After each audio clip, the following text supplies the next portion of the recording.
कर्म करे किस्मत बने, जीवन का यह मर्म, प्राणी तेरे हाथ में, तेरा अपना कर्म, तेरा अपना।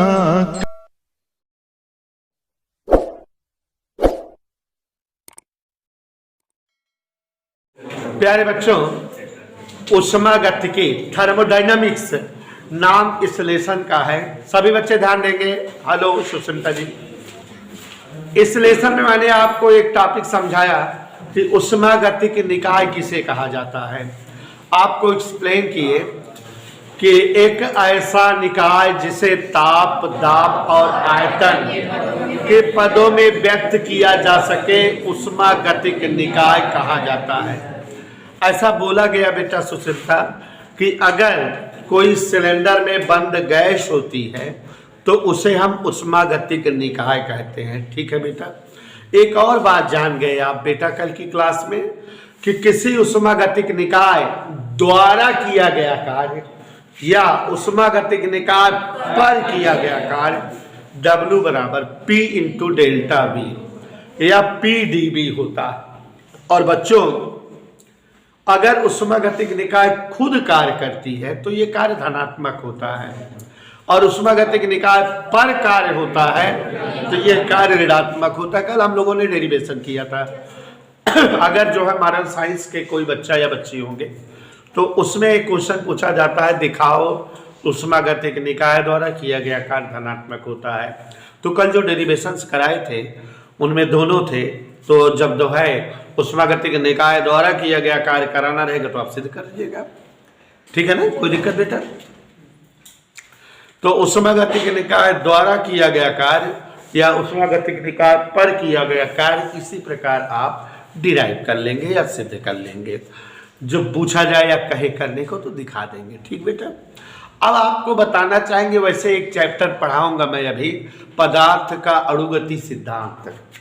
लास्ट चैप्टर है वो, उष्मा से हटकर है, तो उस चैप्टर में डिटेल में पढ़ने को मिलेगा, लेकिन यहाँ हल्का सा बता दे रहे हैं कि जैसे उष्मागतिक निकाय है जो एक प्रकार की गैस ही तो है, तो उष्मागतिक निकाय दो तीन तरह से हो सकती है। एक परमाणु उष्मागतिक निकाय हो सकता है, मतलब एक ऐसा निकाय होगा जिसके एक अणु में एक परमाणु होंगे, जैसे हीलियम, नियान, आर्गन हो सकता है ना बेटा। द्विपरमाणु उष्मागतिक निकाय हो सकता है। तो द्विपरमाणु उष्मागतिक निकाय का मतलब बेटा जैसे जो है H2Cl2 O2 N2, या बहुपरमाणु उष्मागतिक निकाय हो सकता है। तो हमारा जो उष्मागतिक निकाय है, उष्मागतिक निकाय, प्यारे बच्चों, हमारा उष्मागतिक निकाय तीन तरह से हो सकता है।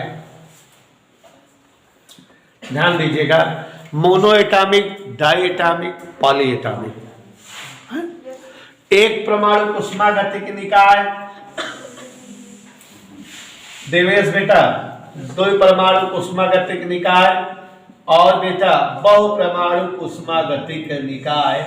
इस तरह से जो है दो तीन टाइप के जो है उष्मागतिक निकाय हो सकते हैं। एक परमाणु उष्मागतिक निकाय मतलब ऐसे सभी उष्मागतिक निकाय जिनके एक अणु में एक परमाणु हो, जैसे बेटा एग्जांपल के तौर पे हीलियम, नियान, आर्गन, ये सब है ना।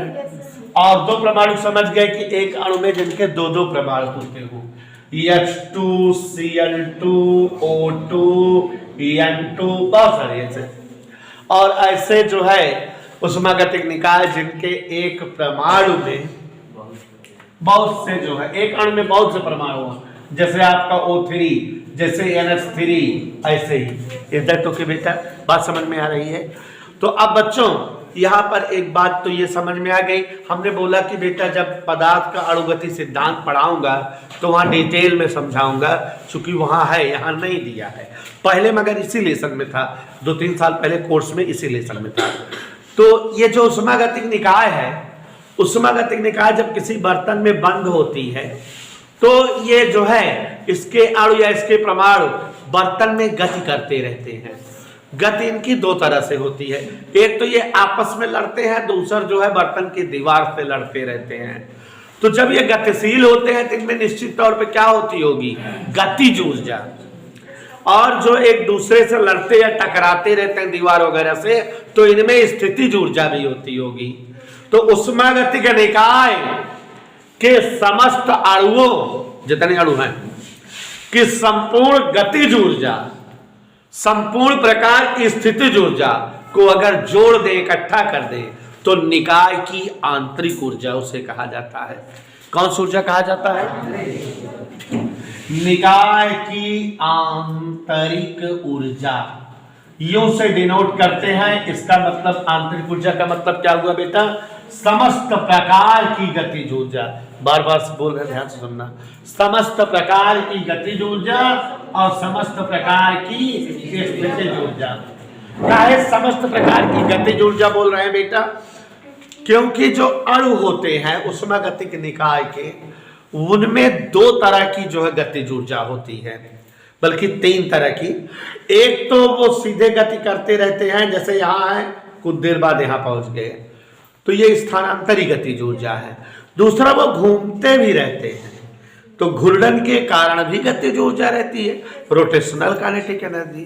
तो किसी भी जो है उष्मागतिक निकाय में स्थानांतरी गतिज ऊर्जा और घूर्णन गतिज ऊर्जा तथा समस्त प्रकार की स्थितिज ऊर्जा का संपूर्ण योग निकाय की आंतरिक ऊर्जा कहलाती है। इधर क्लियर बेटा? कौन कौन ऊर्जा हो गई? स्थानांतरी गतिज ऊर्जा, घूर्णन गतिज ऊर्जा और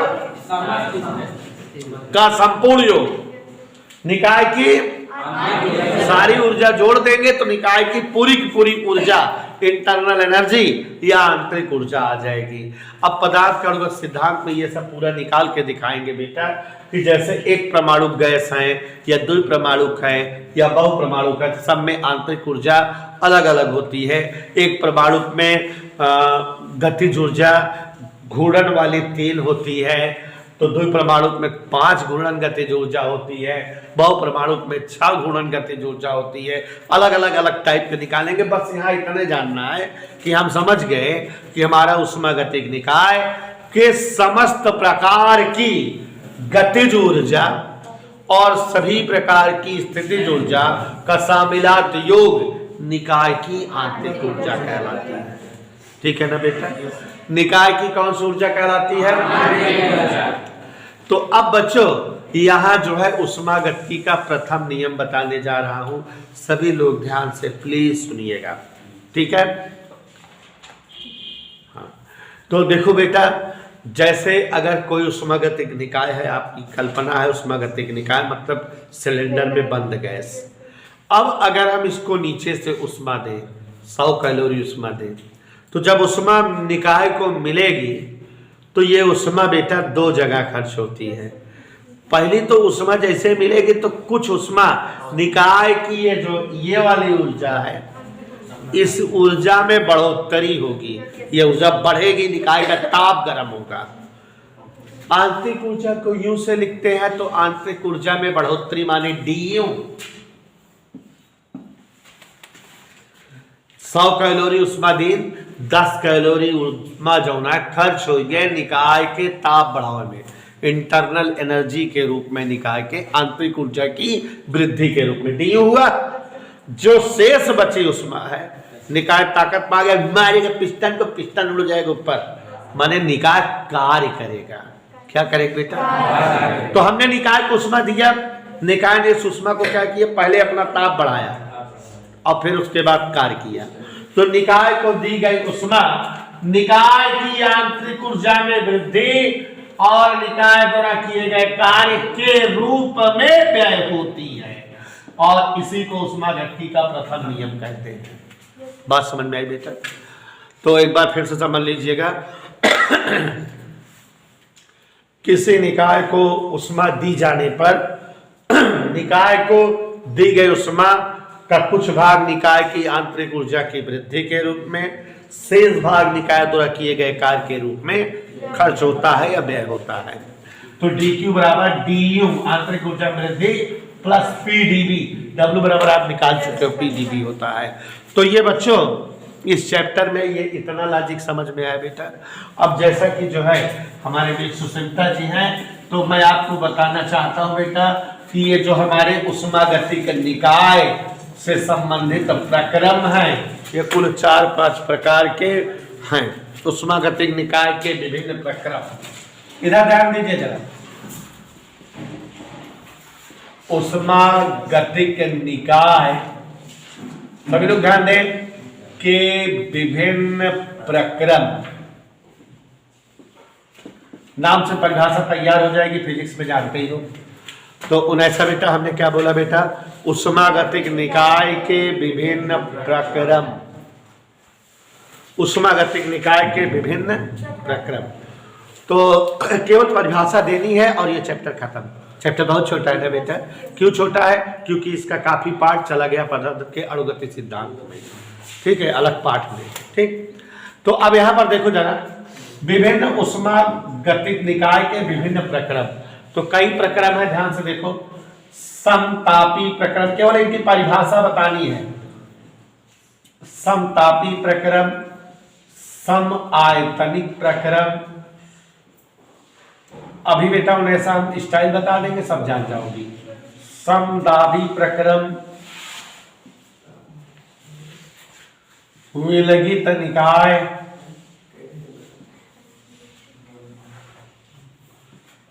रुद्धोष्म प्रक्रम, चक्रीय प्रक्रम।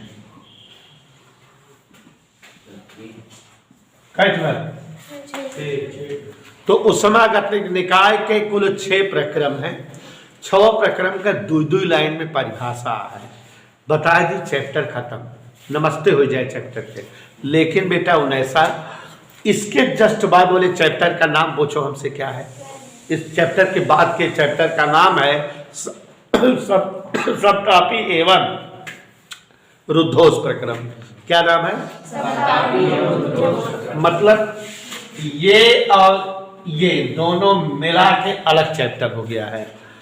तो हम चाहें तो यही जब इसको और इसको समझाए तो डिटेल में समझाई जाए, तो फिर आगे वाला चैप्टर वाले पढ़ाओ कर यही खत्म हो जाए। अच्छा, ये अलग पढ़ाई, दोनों बात हो सकती है, ठीक है। तो क्लियर। तो उष्मागतिक निकाय के विभिन्न प्रक्रम में उष्मागतिक निकाय के कुल 6 प्रकार के प्रक्रम होते हैं। अब उष्मागतिक निकाय को दिमाग में फीड करो। कोई सिलेंडर है, उसमें बंद गैस उष्मागतिक निकाय है। उष्मा पाती है, निकाय के आंतरिक ऊर्जा में वृद्धि होती है, निकाय का ताप बढ़ता है, बची खुची उष्मा से निकाय ताकत लगा के कार्य करता है, यही होता है। अब सभी प्रक्रमों की परिभाषा की ट्रिक। समतापी प्रक्रम, कौन सा प्रक्रम बेटा? ध्यान से सुनो बेटा, समतापी प्रक्रम और उद्धोष प्रक्रम पे पूरा एक पाठ है पढ़ेगा है, एक बाद वाला ना। लेकिन भाई केवल परिभाषा बताए, काम चलाई। तो देखा, समतापी प्रक्रम नाम से परिभाषा बन गई। वह प्रक्रम जिसमें संपूर्ण परिवर्तन के दौरान निकाय का ताप स्थिर बना रहे, ऐसे प्रक्रम को समतापी प्रक्रम कहते हैं। परिभाषा हुई कि आगे बढ़ी, आगे वाला चैप्टर पढ़ाए, तुम्हें डिटेल बताए। कैसे डिटेल बताए तूने ऐसा सुन ले। एक ऐसा प्रक्रम जिसमें संपूर्ण परिवर्तन के दौरान निकाय का ताप स्थिर बना रहे, समतापी प्रक्रम कहलाता है। परिभाषा समझे और अंदर जाओ। अगर निकाय का ताप नहीं बढ़ रहा है, माने निकाय की आंतरिक ऊर्जा में वृद्धि नहीं हो रही है, माने निकाय अपने ऊपर उष्मा नहीं खर्च कर रहा है, निकाय को जितना उष्मा दे रहे हैं उसकी आंतरिक ऊर्जा में वृद्धि नहीं हो रही है, सीधे सीधे वो क्या कर रहा है, उस उष्मा से कार्य। माने बेटा ये फ्री का नौकर है।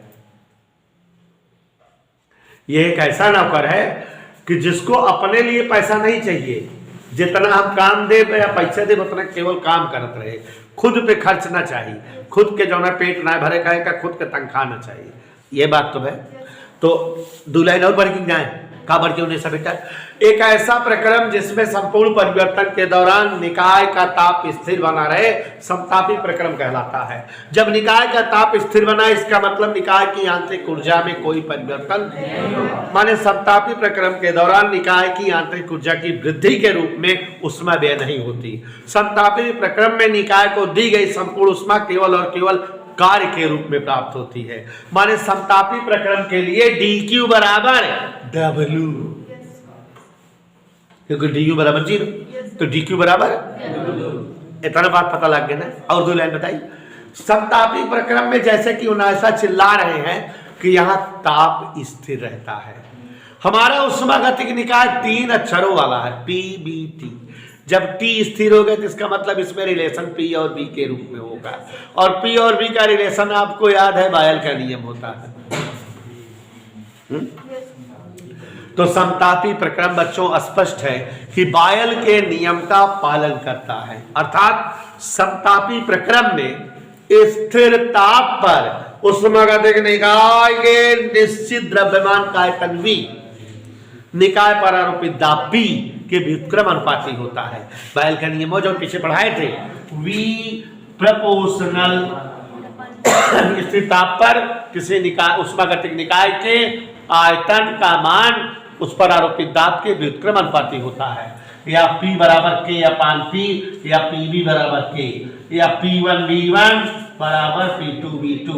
तो ये किस प्रक्रम के लिए हुआ? इतना बात समझ में आई बेटा? बात समझ में आई? समतापी प्रक्रम धीरे धीरे होने वाला प्रक्रम है। समतापी प्रक्रम बहुत धीरे धीरे संपन्न होता है, इसलिए ताप में परिवर्तन नहीं हो पाता। इधर क्लियर? तो देखो समतापी प्रक्रम के बारे में कई सारी बातें बता दी कि नहीं?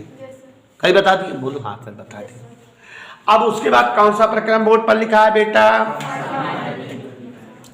वह प्रक्रम जिसमें संपूर्ण परिवर्तन के दौरान निकाय का आयतन स्थिर बना रहे, निकाय के आयतन में परिवर्तन न प्राप्त हो, उसे समायतनिक प्रक्रम कहते हैं। पक्का?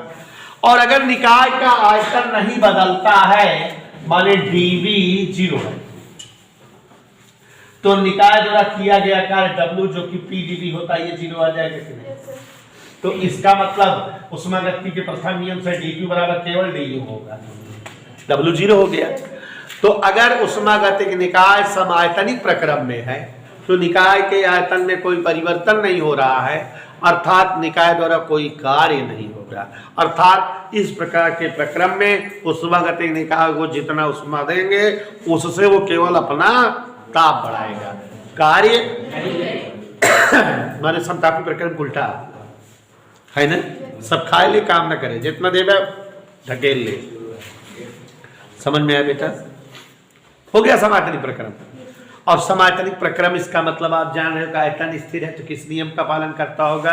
दाब के नियम का, P और T में नियम होता होगा। ठीक है?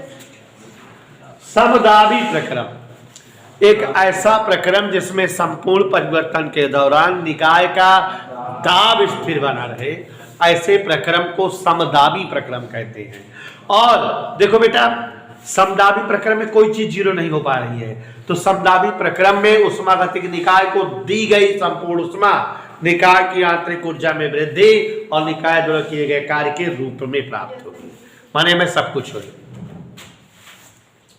विलगित निकाय एक ऐसा निकाय जिसे न तो बाहर से उष्मा दी जा सके, न उष्मा ली जा सके, न ही जो कोई कार्य करे, उसी निकाय को विलगित निकाय कहते हैं। माने एक ऐसा निकाय जिसके लिए dQ बराबर 0, W बराबर 0, तो du बराबर भी 0, उसी निकाय को हम कौन सा निकाय कहते हैं? परिभाषा ही तो देनी है सब जगह।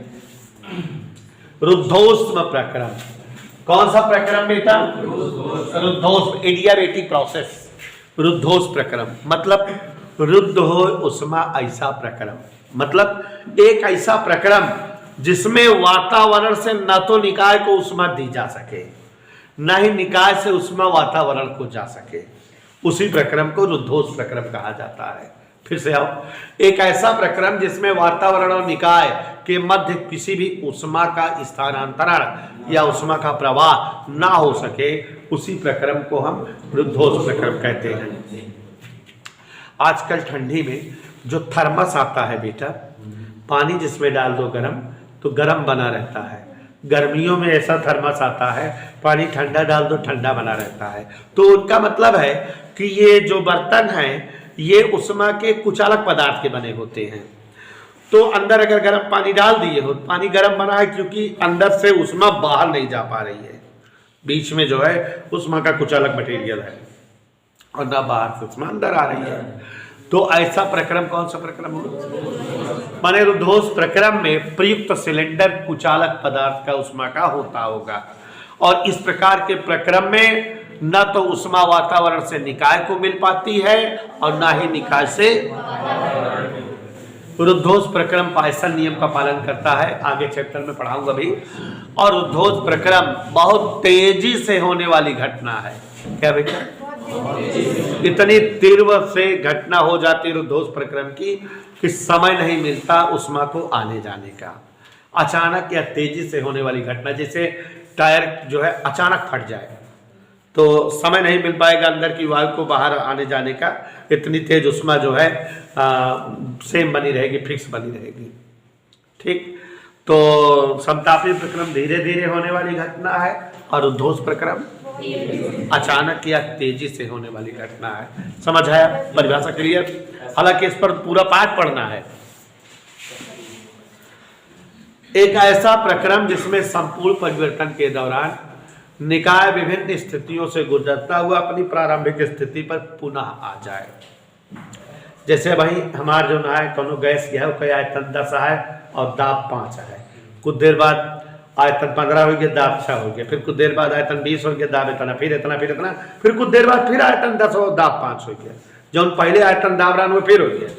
तो विभिन्न स्थितियों से जब निकाय गुजरता हुआ प्रारंभिक अवस्था पे फिर पहुंचाए तो ऐसे प्रक्रम को साइक्लिक प्रोसेस, चक्रीय प्रक्रम कहा जाता है। तो जब उष्मागतिक निकाय में परिवर्तन विभिन्न होता रहे और निकाय विभिन्न परिस्थितियों से गुजरता हुआ प्रारंभिक स्थिति में पुनः पहुंच जाए तो ऐसे प्रक्रम को आप देख रहे हो बेटा, हमने परिभाषा ही बता दी है। एक बार फिर हो जाए। समतापी प्रक्रम एक ऐसा प्रक्रम जिसमें संपूर्ण परिवर्तन के दौरान निकाय का ताप स्थिर बना रहे, ऐसे प्रक्रम को समतापी प्रक्रम। समतापी प्रक्रम में जब निकाय का ताप स्थिर बना है माने निकाय की आंतरिक ऊर्जा में वृद्धि नहीं होती, DU 0 है। इसलिए उष्मागतिकी के प्रथम नियम से DQ बराबर W माने समतापी प्रक्रम में उष्मागतिक निकाय को दी गई संपूर्ण उष्मा निकाय द्वारा किए गए कार्य के रूप में प्राप्त होती है। समतापी प्रक्रम में ताप स्थिर है, इसलिए उष्मागतिक निकाय दाब और आयतन पर डिपेंड करता है, अर्थात समतापी प्रक्रम बायल के नियम का पालन करता है। समतापी प्रक्रम धीरे धीरे होने वाली अभिक्रिया है। समतापी प्रक्रम में स्थित ताप पर निकाय के निश्चित द्रव्यमान का आयतन उस पर आरोपित दाब के व्युत्क्रम अनुपाती होता है। तो P बराबर K/P, PV बराबर K या P1V1 बराबर। समायतनिक प्रक्रम एक ऐसा प्रक्रम जिसमें संपूर्ण परिवर्तन के दौरान निकाय का आयतन स्थिर बना रहे। समायतनिक प्रक्रम कहलाता है जब आयतन स्थिर है तो आयतन में परिवर्तन 0, तो निकाय द्वारा किया गया कार्य 0। तो समायतनिक प्रक्रम में निकाय द्वारा को दी गई संपूर्ण उष्मा निकाय के आंतरिक ऊर्जा में वृद्धि के रूप में प्राप्त होती है। निकाय कोई कार्य। समधारी प्रक्रम एक ऐसा प्रक्रम जिसमें निकाय को दी गई संपूर्ण उष्मा निकाय के जो है आंतरिक ऊर्जा परिवर्तन और कार्य के रूप में प्राप्त हो। निकाय का संपूर्ण परिवर्तन के दौरान दाब स्थिर बना रहे, चार्ल्स के नियम का पालन हो। यहाँ विलगित निकाय मतलब एक ऐसा निकाय जिसको ना तो उष्मा दी जा सके ना जो कार्य करे, जिसके लिए DQ 0, W 0, तो DU भी 0। परिभाषा ही बतानी बेटा। वह प्रक्रम जिसमें जो है वातावरण और निकाय के मध्य उष्मा का आदान प्रदान न हो सके रुद्धोष प्रक्रम कहलाता है। इस प्रक्रम में मंद सिलेंडर जो है कुचालक पदार्थ का बना होता है, उष्मा का आदान प्रदान नहीं होता, Q 0 होता है, DU + PdV बराबर 0। और ये बहुत तेज होने वाली घटना है जो किस नियम का पालन करती है? पायसन। एक ऐसा प्रक्रम जिसमें संपूर्ण परिवर्तन के दौरान निकाय विभिन्न परिस्थितियों से गुजरता हुआ प्रारंभिक अवस्था को पुनः पा जाए, उसी प्रक्रम को हम